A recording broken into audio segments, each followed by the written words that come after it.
Et la tuberculose? Alors ça, on a connu alors la tuberculose, oui, sûr. Mais les dates, moi, j'ai pas trop les dates. Tiens, mais enfin, j'avais quel âge? J'avais 18 ans quand ma soeur et mon frère sont morts. Ils sont morts à un mois de différence. À 18 ans? Moi, j'avais 17, 18 ans. Eh bien, ma soeur, elle est morte à 20 ans, Oui. et puis mon frère à 27. Les deux de tuberculose? Oui. Les deux. C'est d'abord le frère qui a eu la tuberculose. Il était à Lucerne, dans un collège. Et puis, quand il est tombé malade, il a dû revenir à la maison, bien entendu. Et donc, il vivait au sein de la famille? Oui, oui. En étant malade? En étant malade. Il poussait? Oui, il a été à Lausanne, bien sûr qu'il était bien soigné. Mais moi, je me souviens quand il est revenu, je crois il a dû aller à l'hôpital à Saint-Amé. Vous aviez peur de la transmission de la maladie? En tout cas, maman nous protégeait tout ce qu'elle pouvait. Comment est-ce qu'elle faisait? Il ne fallait pas toucher leurs assiettes, ils avaient des services. On ne comprenait pas tout, moi. Je suis tombée malade. Je suis tombée malade étant gamine, justement.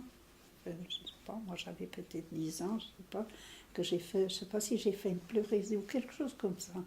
Je ne me rappelle pas très bien ce que j'avais fait, mais maman avait eu très peur. Alors il fallait éviter de se trop s'approcher de... C'est clair que quand on a quelqu'un qui est... Enfin, moi, je ne comprenais pas tout à fait la gravité des cas de leur maladie, jusqu'à ce que j'ai 14-15 ans. Oui. Et alors, j'étais tellement protégée, surprotégée, mais chaque fois qu'il y avait une poussée de fièvre, que je toussais ou quelque chose, il fallait... C'était tout de suite le médecin, c'était tout de suite...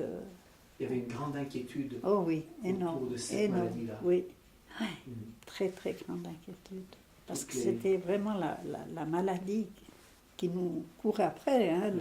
Qui vous menaçait. Qui nous menaçait. Et il y a eu beaucoup d'autres morts jeunes. Pas chez nous, les autres ne sont pas morts du tout. Dans le quartier. Mais dans le quartier, moi je ne peux pas me rappeler. Oui. Moi, j'ai entendu parler des enfants Randazzo, non? Oui, et puis, est-ce que c'était vraiment ça? Je ne sais pas. Moi, je me souviens, qu'ils étaient morts, mais plutôt c'était dans notre famille aussi, mais enfin pas. Du côté de papa, les parents de Marie-Thérèse Jacquet, son papa était tuberculeux, celui-là, alors oui, je sais que c'était ça. Il y en a bien eu d'autres, mais... Et à l'époque, il n'y avait pas encore de vrai traitement. Je ne sais pas ce qu'on faisait exactement. C'était avant la Deuxième Guerre. Ça, c'était... Non, c'est pas avant. Oh, il me semble que c'était plutôt... la streptomycine. Oui. Tu te souviens? C'est un nom qui me dit. C'est le premier médicament antituberculeux efficace qui a été... Je ne me rappelle pas ce que prenait mon frère. Alors là, maman était tellement...